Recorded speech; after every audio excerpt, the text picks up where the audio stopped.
नमस्कार। बोधिसत्वा चैनल से मैं हूं छाया जैन।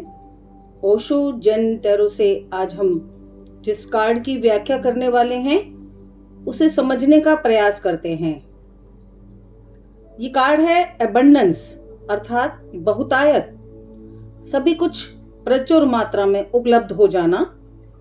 आइए पहले इस कार्ड को देखते हैं।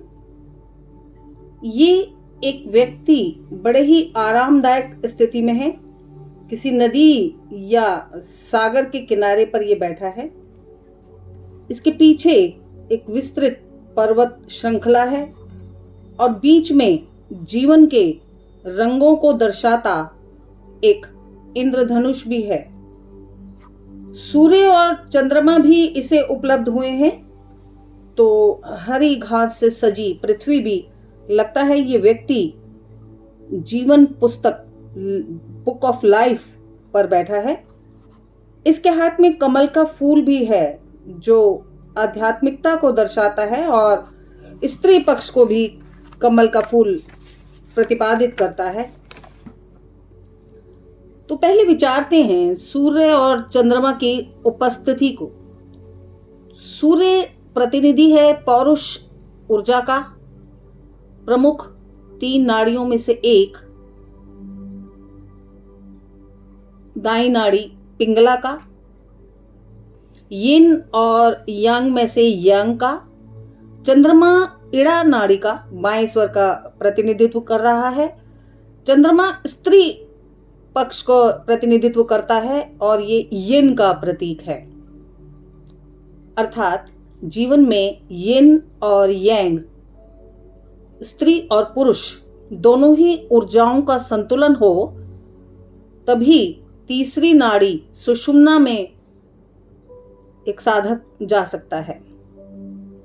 प्रकृति के प्रचुर मात्रा में उपलब्ध उपहारों का वो आनंद भी ले सकता है। चित्र में प्रकृति अपने पंच तत्वों के साथ यहाँ परिलक्षित है। भूमि है, जल है, अग्नि भी दिख रही है, वायु और आकाश की अपनी उपस्थिति का, वायु और आकाश भी अपनी उपस्थिति का जयघोष कर रहे हैं। ये पुरुष बहुत ही आरामदायक स्थिति में बैठा है, जैसे अपने घर में हो, जैसे पूरा का पूरा ब्रह्मांड ही इसका घर है। पंच तत्वों के साथ ही त्रिगुण भी अवश्य यहाँ विद्यमान होंगे, पर अष्ट प्रकृति के साथ साथ पुरुष का, दृष्टा का, साक्षी का होना भी आवश्यक है।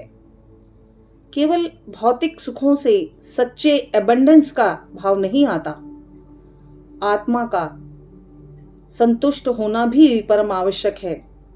केवल भौतिक और सांसारिक सुख तो निरंतर परिवर्तनशील हैं और जो भी कुछ परिवर्तनशील है वो नश्वर है, वो असत्य है, तो फिर सत्य, चित्त और आनंद कहाँ? वो जिस पुरुष की हम बात कर रहे हैं वो चित्र में अदृश्य है, पर उसकी सत्ता है, वो स्थिर है, अपरिवर्तनीय है।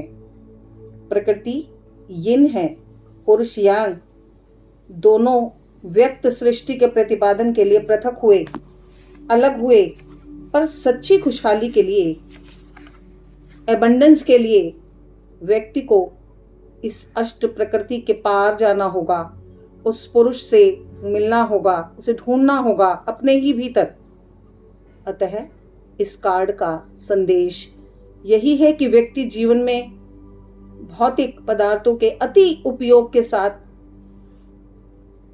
इस शरीर का पालन ना करे, अपितु अध्यात्म के रास्ते पर चलकर एक संतुलन निर्मित करे।